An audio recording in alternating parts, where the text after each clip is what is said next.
Okay, now I'm going to start over. Hi, everyone. It's great to see all your faces.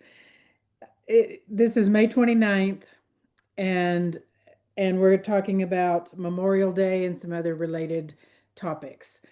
So, just happy to have you all here. We'll start with our introductions. Say the name you want to be called tonight, your pronouns, um, and then Leo's gonna, and then the answer to the introductory question, the ice-breaking question, which Leo's going to give us. Okay. Hello, everybody. My name is Leo. Pronouns are he, him. And today's icebreaker is: what's one thing you did as a kid that you should start doing again? For me, I would say it's play kickball or ride my bike because I haven't done that in forever. Okay. Oh, hi. I did. Jared. He, him, she, her, they, them, all them. I didn't really have a lot of good habits as a kid. So no, pass. Okay, Suzette. And you'll have to share that whole question for me again, please. What is one thing that you did as a kid that you should start doing again, or that you would like to start doing again? Oh man, the one thing, my name is Suzette, she, her, and the one thing I wish I could do is bicycle, or ride my bicycle. When I had a knee surgery, I lost strength in my right leg, so I can't balance a bicycle like I could before and get on it. The first time I tried, I just fell flat over on my side. But I used to bike everywhere when I was a kid. And so that's my story. Wish I could do that again. Okay, Kim. Hi, my name is Kim.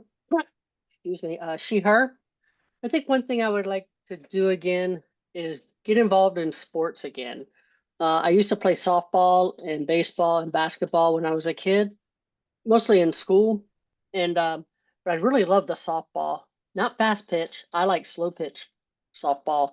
So that's more my speed. But I'd like to, get a little more active like that because I, was always outside playing. Nice. Lynn.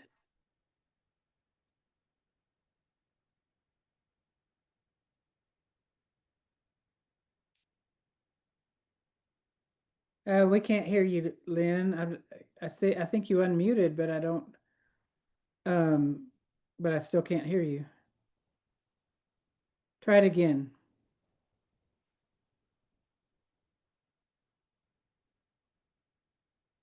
I wonder if it's the headset or something.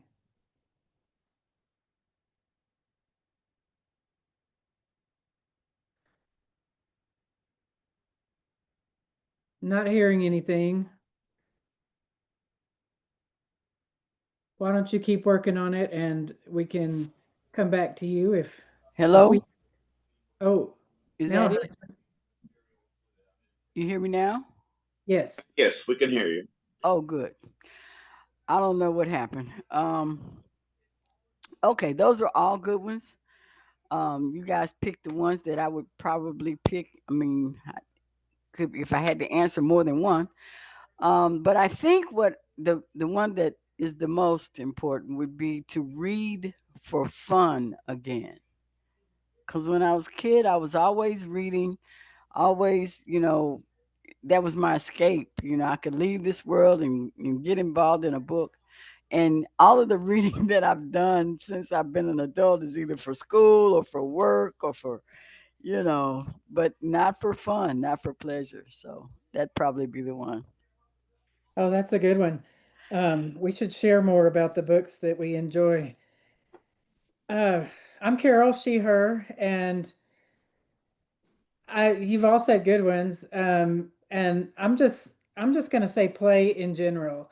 I think I pointed out once in the past on here that pray and play only have one letter difference.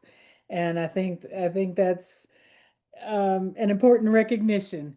There are things that I can't physically do anymore. A lot of the play that I did back then and all the old videos that we had lots of videos. My dad really liked taking videos, and I was always jumping, just jumping.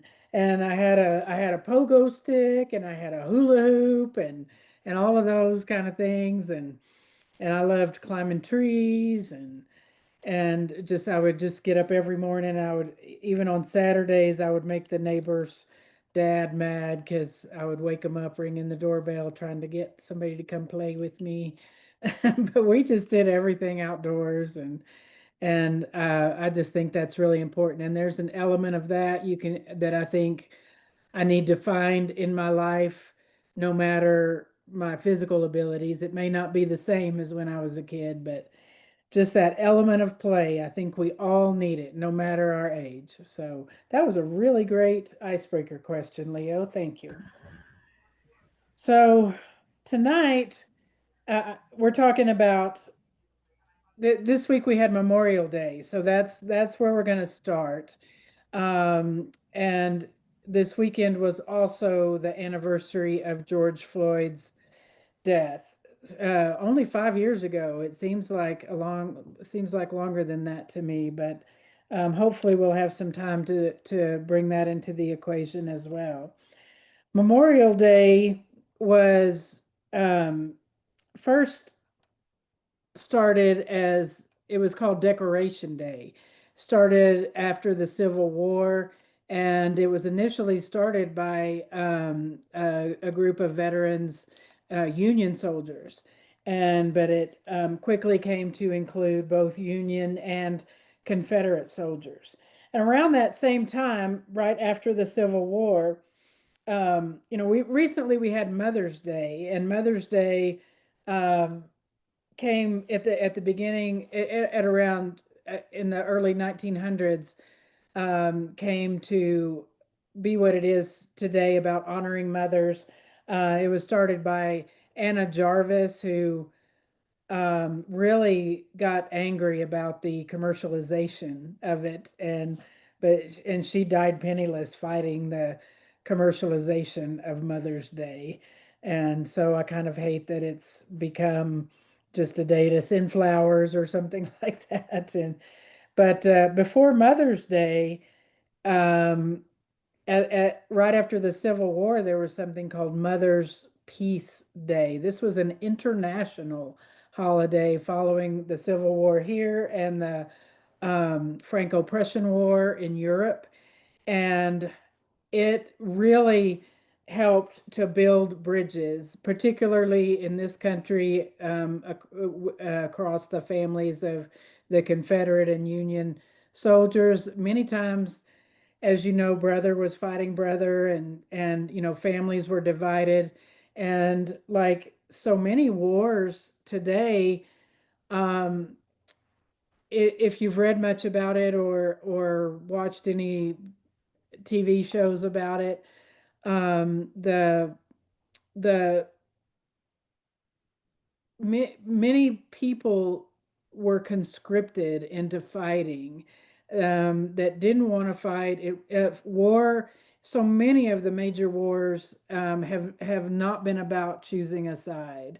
It's been, I mean, certainly the leaders determine the sides, and that is um, regretful, but many times people are just forced into fighting that never wanted to be soldiers, and it's terrifying how that is still going on. We see it with the in the Middle East, and we still have the war in Gaza that we just it seems like something's going to break and there's going to be some peace, and then it just all it just all breaks loose again. So it's just terrifying, all the things that are going on there, and heartbreaking. I just read a story about a doctor who left her 10 kids at home with her husband, and 9 of those kids came in burned and dead on her while she was on her shift at the hospital. I just can't imagine that kind of grief. I can't imagine living in that kind of in that kind of terror, in that kind of grief. So that's what I'd like to talk about today. How do we honor our fallen heroes? I think one of the ways that we honor fallen heroes is by trying to make sure we don't have to sacrifice our youth again for these kind of conflicts. So one of the ways that we can honor fallen heroes, I think, is to fight for peace and justice. And we can talk some about what peace means. So tell me your thoughts.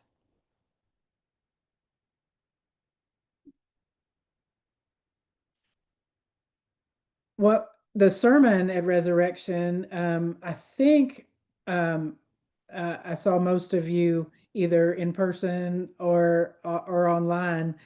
Um, so I really loved Reverend Pena's sermon, and he talked a lot about the definition of peace. He said some things like sometimes numbness masquerades as peace. So he's talking about that personal feeling of peace inside us. He said that numbness is deceptive because it feels better than grief or chaos. But he described peace as not the absence of conflict, but the presence of balance. So I've also heard in, I'm not sure who said it first, but peace as the not the absence of conflict, but the presence of justice. I believe that that might be Martin Luther King. I'm not sure, but um, but I think that's important. To think about it. And he also said a lot of other very poetic, beautiful things about that personal peace. And that's where I think global peace starts.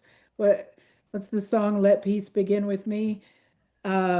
And that's what he called us to. He said his sermon was an invitation for us to be instruments of peace. By encouraging others to resolve conflict, to promote reconciliation, to be a model for grace and forgiveness and love. So I'm grateful that he said all these beautiful things. It's such a timely thing. Could could somebody talk about how we do that? How we cause some good trouble?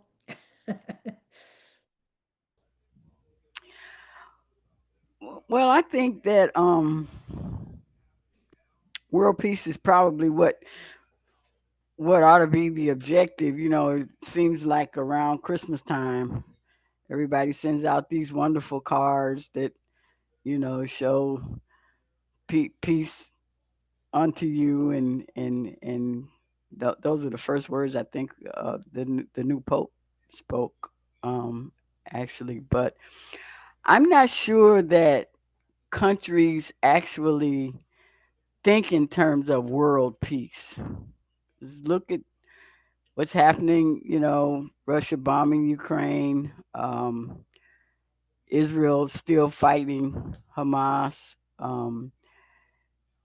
And so I think what it has really gotten to be is that, well, if my country's at peace, I'm okay. You guys just kind of go ahead and do whatever you do, and I'm okay with that too.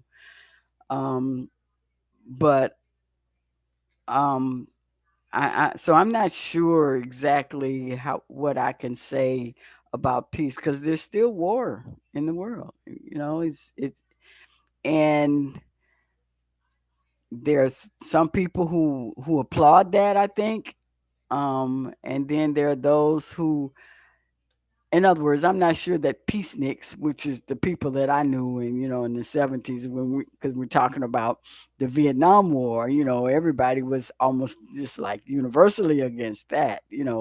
It seemed. um So I'm not sure what status or statue peace has in the world anymore. It seems an awful lot like, well, as long as it's not on my land, um, Well, you know, I think that's really good that you brought up Vietnam, and I think that really changed a lot of Americans' thinking about war in these days. And yes, there are some people who certainly think that that if it's not on my land, but I think Vietnam was kind of instrumental in that. It, it was so horrific for mm, the people who went. I just read a mhm, book called Women. Uh, uh, I can't remember the title, but anyway, it was about the women in Vietnam, and they weren't even recognized as veterans for a long time. She mentioned over and over how how she just wanted to be a hero like her father and her brother, and that's what the people in her family thought heroes were supposed to be, was you went to war. right. And then she got back, and her father didn't even recognize, had told all her friends she was studying in France. Mm, and or somewhere, and he was just so ashamed. And I think the way that we treated the soldiers coming back from Vietnam was just despicable.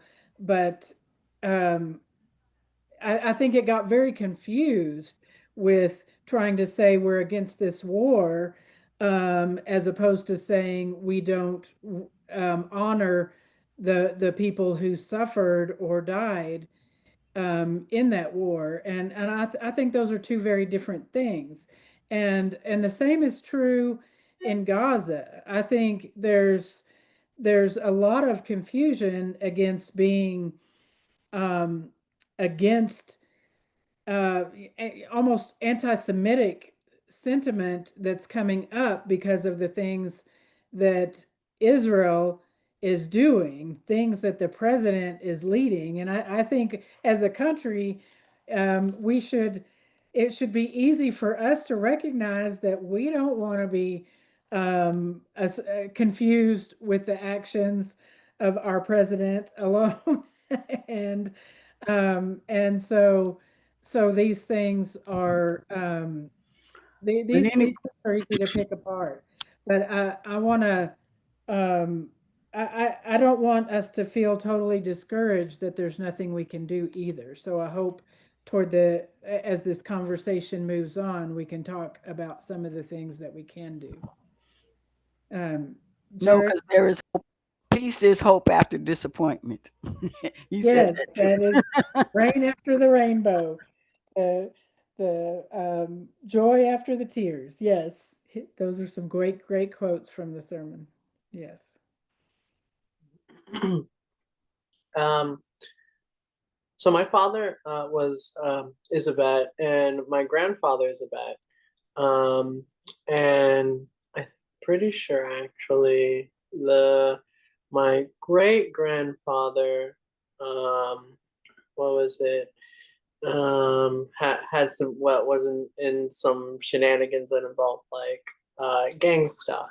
So I say that to say uh, cults have been a huge part of my upbringing, and so we. I think it's very important whenever we think about the people who sacrificed their lives, right? Like in the spirit of Memorial Day, to answer the original question, that we really pay attention to the fact that our nation has made it has essentially signed off on the idea that a percentage of our Americans need to be in a cult to survive, right? Whether it's for education, for money, whether it's to get out of an abusive situation, whether it's or even just for some clout, esteem, and for some rules and rigor in their life, right? All the When really you say cult, are you talking about the military? quite. Okay. Just wanted to clarify. Yes. They have anyone who studies cults knows that the military is a cult, unfortunately. They have this all the stuff, right? And you can inject good or evil in it, but the most important thing to look at is the fact that we subject a population of our people into a state of coercive control that they then take home to add to the domestic violence rates, the divorce rates, the suicide rates, the murder rates, right? And ultimately, in some cases, the police brutality rate, in most cases, the police brutality rates, yes. And we subject these people who are just escaping these horrors that the Capitol has created to these things, and people lose their lives for this, right? People lose their lives in these cults, in these death cults, right? And so it's super I am well aware within my family unit, the role the military has played on the psychology of my family unit, on how absolutely dismembered the entire family unit is because of these coercive control, right, tactics that are used and that's just in the process of training in boot camp. That's just in boot camp, right? We're not even talking about the structure as a whole, right? And so in the spirit of Memorial Day, I think it's super duper important that we deconstruct, right? That we pay attention, because a lot of people, vets, are experiencing this sort of disenfranchisement from this administration that is akin to what happened with the Vietnam War vets, right? Where you go home from your war and only to be treated and shunned, right? As soon as you leave your war, you'd have zero benefits, right? And it's like months into this administration. Your benefits are still getting targeted, right? You didn't know that you signed up to be an oppressed class. You thought you signed up to be a hero. And these sort of things that people keep dying for, and people keep literally killing themselves for, right? Because Memorial Day isn't just about the people who die in war. These are the people who die in service of America, right? These are the veterans, right? Where those psychological war scars, right, have taken them, right? These is everyone who has been killed in this whole fiasco that we are in today, right? It's so important to deconstruct that within your family. It's so important to speak to your veterans about the work that they are doing in deconstructing, and to take advantage of the discontentment that they feel for the systems that they came to serve, so that they can better work to feel like they are a part of something that understands them. They feel like they can finally put to words the forces that have brought them to the situation that they are currently experiencing in this administration. Because all those same coercive control forces that exist in that cult are very common in the American Republic. And so you see all of these people, it can be a little jarring to see the rules. And this is how my dad put it. It's jarring to kind of see the rules of the country, right, and the rules of the military be so similar, and yet to still be treated like second class.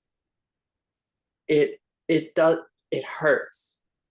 It makes you want to, and as it says, go back to re-enlist, right? And experience all of that chaos again. And so, yeah, like it's so important. Do that deconstructing work, right? Like help people, talk to your vets about their experience, talk to your vets about what they're doing, how they feel about the administration, right? Like for all the people that die, for all the people that are about to, it's so important. So important. Yes, I think that's a really good point. Lynn also mentioned, or if you come back from World War II to a segregated world that hates you because of the color of your skin. Yeah, I saw a movie about that not long ago where he was just brutalized and ended up going back to Europe to his white girlfriend, um, and um, yeah, because he would have been killed otherwise. He was on that track. For Black America, that was a real thing, coming back after World War II. Most of the men who were able-bodied went to the war. My father, uncles, um, cousins, they all served in the war, and to come back to a segregated land, after having put your life, literally put your life on the line Right. for the United States of America, that it has been the sadness, I think, of Black Americans since World War II, because it was a segregated America that they came back to, and to sacrifice, being away from your family and all of the things that you do, literally life on the line. Yes. And And Jared brought up the police brutality, so this brings me full circle back to the George Floyd, um, to George Floyd's murder. I still can't believe that was just 5 years ago. It was 5 years ago on Sunday, and um, and that also makes me think of what a difference some small things can do sometime. I'm thinking about, I don't know her name. I love seeing the dog, Kim. Uh, the girl's name who just um, maybe couldn't do anything else. Maybe tried to yell and scream when she saw what was happening, but picked up her cell phone and took the video that made George Floyd's murder something that everyone knew about and sparked this this huge protest movement, bigger than anything since the civil rights movement. And I think it's made a difference in the world. So I mean, she just saw the opportunity. I mean, she didn't know she was launching a movement. She just said, what can I do? What can I do? I can take a film. I can take a video. And then she made that video available. So, I mean, small actions, pointing out injustice, speaking truth to power, small actions sometimes have a huge effect. So, um, I bet there's a lot of things that a lot of you have done.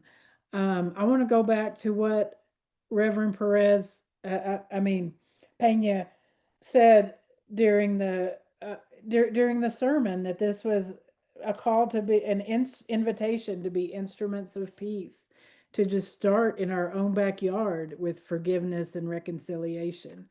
I think it's uh, if we can um, glorify those qualities in people that we elect as leaders, then I think it would be a whole different world. Uh, but it has to start at home. It has to start at home, and I think that like like I said, the girl that videotaped George Floyd's murder was is a great example of um, just using an opportunity to make a difference in the world.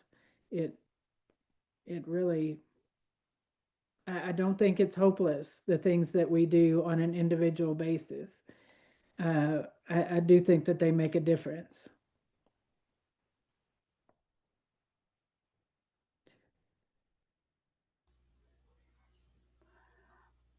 I think the other thing that's important is for us not to confuse people who serve in the military with being warmongers, because that's absolutely not true.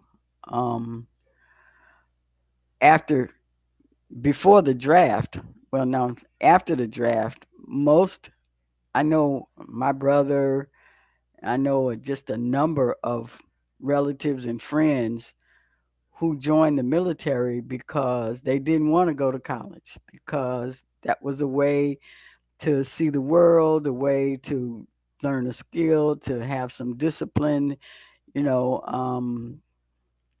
That if I had a regret in life, it was probably that I didn't join the military when I graduated from high school, because that was certainly something that I wanted to do. But girls weren't meant to join the military, back in those days. That was a boy thing, a guy thing. And then before that, when there was the draft, like my elder, my elders, all of the men had to go unless there was some reason that you couldn't go, some physical reason that you couldn't go. So, um, but I know I have a number of uncles, my nephew, two nephews who have retired from the military, and they, the thing about the military, the cult, is as it has been called, is that when you join, you may have your own personal reasons for joining, and they don't include going to war. I mean, I'm sure that most of them hope like heck there's no war started, when I do join. And so, I was told that. I was told that by a recruiter when I was in med school that, you can start as an officer and I was like, but what if we go to war? yeah, And the recruiter was like, "Oh, that's yeah, not gonna happen." And yeah, Afghanistan was just I think it was less than a year later after I yeah. And a lot of people didn't join because of that. But my brother who is has 5 children, has been married to his wife for 47 years, says that the military, joining the United States Air Force, was the thing that set him on a path to self discipline, to knowing the value of work, to learning something, being able, he thought, to take care of a family, and for a lot of blacks, you know, black men in particular, that was a way out of the ghetto. Otherwise my brother would have been on the streets of Chicago doing who knows what. So yeah, and yes, I and certainly see what you're I think we saying. have to separate the person who joins the military, and the reasons why they might do it, from the act of war that they often, well, they have to be caught up in just because they're in the military. My son regrets not because I actually worked for the United States Navy as a civilian, for 7 years, and um, my son, I set up an interview for my son to join the Navy band because he loves to play loved to play the trombone and was a musician. And he said the same thing you did. Well, what if a war breaks out, Mom? And I'm like, yeah, but you'll be in the Navy band. You won't have to go to war. But he just, he couldn't see it that way. And he tells me now, man, I wish I'd joined, because my life would have been so much easier. But anyway, so I think it's really important to separate the person in the military and be aware of the reasons why they join, because most of them, none that I know of, and I know quite a few, joined because they wanted war. So Right. Right. Leo and Jared. Absolutely. And like it is like there are a lot of instances of the current military forces actually putting up forms of resistance, right, to our current administration, which is it's super cool because the actual like political structure of the military is very complex, and it's made out of people from many different circumstances that are still experiencing a lot of trauma and abuse by the systems that it's currently in. Absolutely right, but in its own ways, right, like the people are still resisting. Like for instance, Donald Trump's birthday, right? Like Donald Trump tried to do this thing where he got the military to basically celebrate his birthday due to the fact that his birthday falls on the birthday of the I believe it was the one of the forces of the military specifically. I can't remember which. I don't know if it was the actual full-blown U.S. American military, or it was just like a specific branch. However, he was attempting to use this specific quinkadink to get the military to kind of sort of maybe declare happy birthday, Mr. President, right? Which that is something that dictators do. And although the military is a force that is for the defense of a nation, the hunting down of terroristic threats, right, it is still not a force that has been co-opted by the current wannabe dictator. So they did not, in spite of the president's wants. Whenever the president, and there were several instances when you could see that people within the military during that are present during his speeches are laughing at him, right? And so yeah, like there are so many forms of resistance currently occurring within the armed forces, which is actually super duper cool. Which is why it's so important to help them deconstruct, to talk about their experience, to like work through these cult like traumas, right? That they may have experienced by going into this coercive control type environment, because it takes so much, like that thing that you guys just discussed when you're like the adjustment process of getting out of the military, right, and then going back to like being a civvy, right, like doing normal people stuff, right. That's the same process of escaping a cult, right? Right, like it's the same thing. We just one's a little bit more I guess normalized, right, and then the other one doesn't really have as many views online.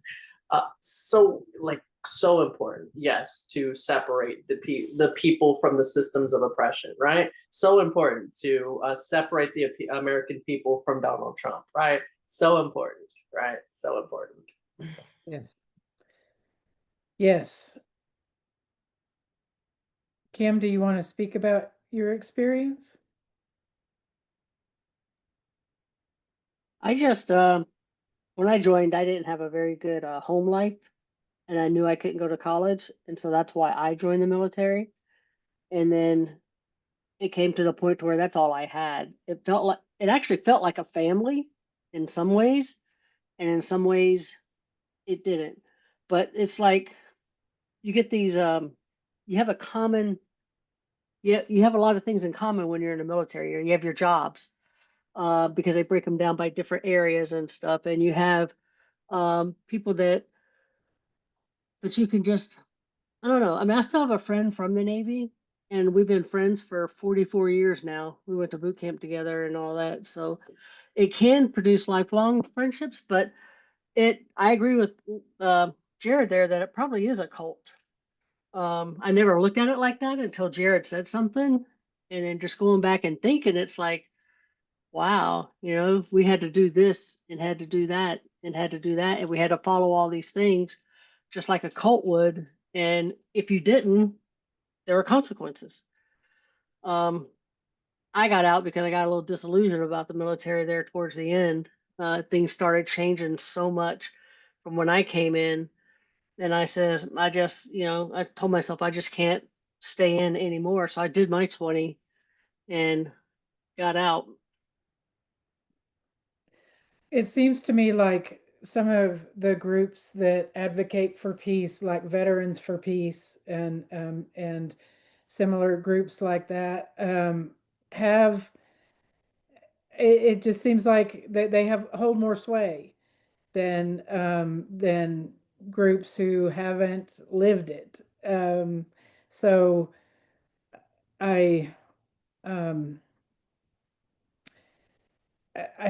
I'm still trying to grasp onto the small things that we can do to whether we were in the military or not. But I definitely think that voices of veterans are like you are very important, and I appreciate the way that you're here and using your voice tonight, and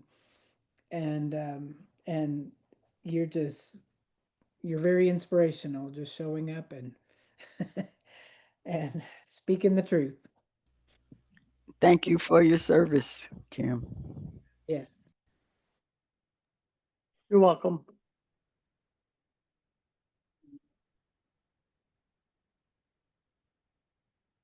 I just remember Memorial Day from when I was a kid and the parade in town, and it was more reverent honoring of the veterans. But I grew up in the Vietnam War days, and I can remember when I would get home from school and my dad would be upstairs watching the news, and it would count how many people had died, and it was like it was just these numbers, but they were people. So I never, I used to think, wow, if I ever have kids, I hope I don't have boy babies, because then they'll go to war and die. Because that was my impression of being a military person. Mm. But no one in my world, Cash, I gotta go get him. Anyway, it was a more of a reverent thing as a kid, and not something that I remember as being anything more than that. Um, I think over time we learned, but I think our age makes a big difference in how we see veterans and how we see war and how we see the military. And I think today's kids have no idea what happened way back when. And that's really a lesson that doesn't need to be erased by whoever's trying to erase things. But it makes me sad that no one, generationally really knows what happened to those people. Even the Civil War veterans, or Civil War, the people that fought in the Civil War, like it was all for, a belief system and trying to take the high road and make things right. So it was sacrifice. It was the ultimate sacrifice. And Right. a lot to unpack with Memorial Day. So anyway, I gotta get that baby. Okay. I'm Kim? babysitting. He's really being good. He just knocked all my stuff down. Sorry. Since we're talking about Memorial Day, there's a lot of people out there that truly don't understand what it's about. They go around, people go around thanking veterans all day long, and it's not what it's about. It is about remembering those that made the ultimate sacrifice. I mean, even some members of my family, reached out to me and said on Sunday, said, happy, thank you for your service type thing. And I says, well, that's not what it's about today. And my sister, her daughter was in the army for a while, and she thanked her for her service. And this is what my niece told her. She says, "Thanks, Mom. Luckily, I didn't die doing it." Because that's what Memorial Day is about. It's about the ones that made the ultimate sacrifice. And we have our day in November, where you go out and you could thank a vet or whatever for, the service and stuff, but not Memorial Day. And I don't understand how people can't learn that, or, is it not taught anymore? Or, do people not talk about it enough anymore to where they really understand what it's about? So that just kind of bothers me a little bit about that. Lynn? Yeah, that's exactly what it is, Kim. Because I think the military, when I was a kid, I think most people respected them because they knew that they were conscripted to go to war for this country.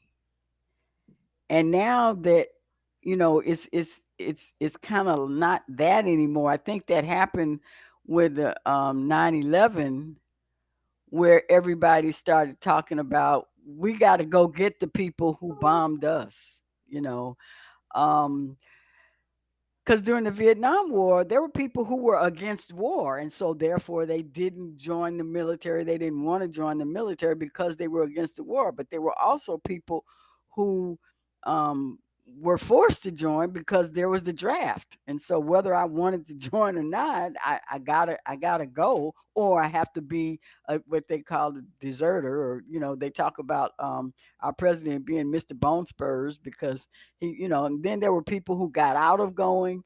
But when the military was connected to fighting for the country, patriotism, that was a different thing. And I don't think with the all volunteer service, I think patriotism just kind of fell by the wayside. And so people didn't realize that, the military was about defending the United States of America against all enemies, foreign and domestic. That's really, what the military was about. And but that has been, now it's become, and then when our current president came in, he wanted to politicize the military, and so the politics now, the people who talk politics about the military, they've just missed it. Like the insult that he did to the Gold Star family, you know um it's just, it was, patriotism is lost, and now it's political. And the military is trying very hard not to be political, because that's not their job. They don't care who the commander in chief is. I've been a federal employee also, and when I worked for the Navy, and federal employees don't care who the president is. We are charged with doing the job that we do for the federal government. That's it. And so it would really irritated me to see people talk about, well, the deep state and the people who work for the government, they do this and that. They're Democrats, and so we're Republicans, and we got to get them out. No, I have no idea who any other civil servant or person in the Navy when I was working there voted for. We didn't talk politics. It was made mission, gone fishing. I worked for the recruiting district, so we had a job to do. We had people to recruit, and that was it.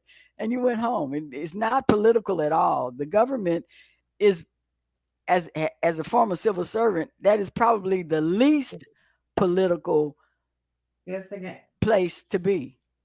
Now, the appointed ones, the people who get appointed to their positions, not the one who apply, or the people who join the military, they're the political ones. But in terms of what the military was, and what federal civil service is, it's not political at all. Period. The military is What never you, been political. what you said about the purpose of the military to defend the country, and I mean, I think that's what the protest about Vietnam were all about, because that's not what Vietnam was about, and and I think I mean, even the people who died, like at Kent State. I mean, it's so related. But like more than one of you have said, the the anger at the people who served is just so misplaced. In that book I was talking about a woman who went to Vietnam, and the hospital where she was working at was bombed, and they were constantly bringing in children who were napalmed and things like that. And it was just such an intense, hard experience for her. And then she got home, and she came home in her uniform, and she people spit on her, people called her a baby killer. It was just very confusing. And I think that was the experience of many people after that war. And there certainly are military criminals. There were people, and many of those um, were brought to trial and punished for what they did in the war. But not everyone, but still, I think it's really important to recognize the difference, as you're saying. So, Kim, you mentioned what Memorial Day stands for. And we started out this by talking about how we can honor people by the people who did give the ultimate sacrifice, what we can do to honor them, including by fighting for justice and peace. Um, do you have any thoughts on that? I think also um, retelling their stories. If you know stories about them and what they went through, that led to their ultimate sacrifice, just retelling those and keeping it alive and active so that we never forget. Because I have a feeling one day we're just going to forget about everybody, and it's going to be sad, you know. But if we can keep telling their stories, then I think we stand a good chance of being able to continue to honor them. That's a really good point. I love that. Just telling our own stories is important, no matter what. Um, it's the way that trans people are being treated in the military. We don't have very much longer to talk, but that's one of the aspects that has touched our community so strongly. And and and just, I mean, it hasn't been that long since things changed from don't ask, don't tell. And people became able to serve openly, and now so much of those freedoms and responsibilities are just being reversed. I, I just think using our voice to support to support trans people right now is incredibly important. So um, I don't know. I I don't know what the answer is in terms of how we can make the biggest difference, but whatever way we see to raise our voices, to protest or to write letters to congressmen, or just how we vote, or where we contribute our money, I think is incredibly important.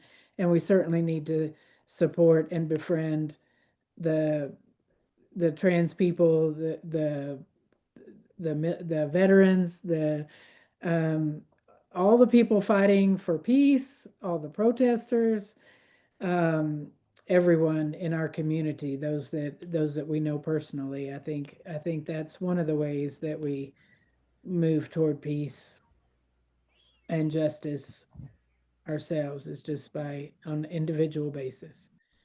Jared? Yes, all of that. And like all of that working together is important. And also we have to look for alternatives, right? Because just because there has been a lot of people who have gone through the abuse that we have seen over and over and over again played out over the decades, right? Does not mean that that's the only way to handle these problems, right? Like, for instance, like when it comes to the police, is the police the only way to handle law and order, right? When it comes to the judicial system, is that the only way, right? When it comes to the military, right? Having people enlist in cults to just so that people can handle foreign policy, corporate interests, and also protect oil rigs, and also, kill people in foreign, and also like, like these sort of things. There are alternatives that are a little bit more sane than indentured servitude and cults. We shouldn't have to rely on these things to do these normal foreign policy stuff, right? Like the fact that there are so many people, and I think this is the part that that is the most crucial. The fact that there are so many people that sign up because they're escaping economic squalor isn't a problem that is actually attributable to the person, to a person, really any person. It's a systemic issue, right? And so whenever a system has a flaw, you got to do something, right? Like there's change that has to be played. And so we have to start paying attention and thinking, well, what could we do to ensure that no one has to do this again? This Memorial Day thing again, this dying for a country thing again, right? What are some safer alternatives to literally breaking people's soul down bit by bit, piece by piece in a boot camp, right? What are some alternatives to having to literally get people to just randomly send them to a swamp in Louisiana, right? Like just so that they learn, right, how to handle armed combat and being deployed and stuff, right? Well, the alternatives are there. There are so many alternatives that don't require you to abuse people. But no one wants to talk about the question because we think in our head that if we don't have a bunch of slaves keeping us safe, we don't have a bunch of cult members keeping us safe, right? Then we are in danger.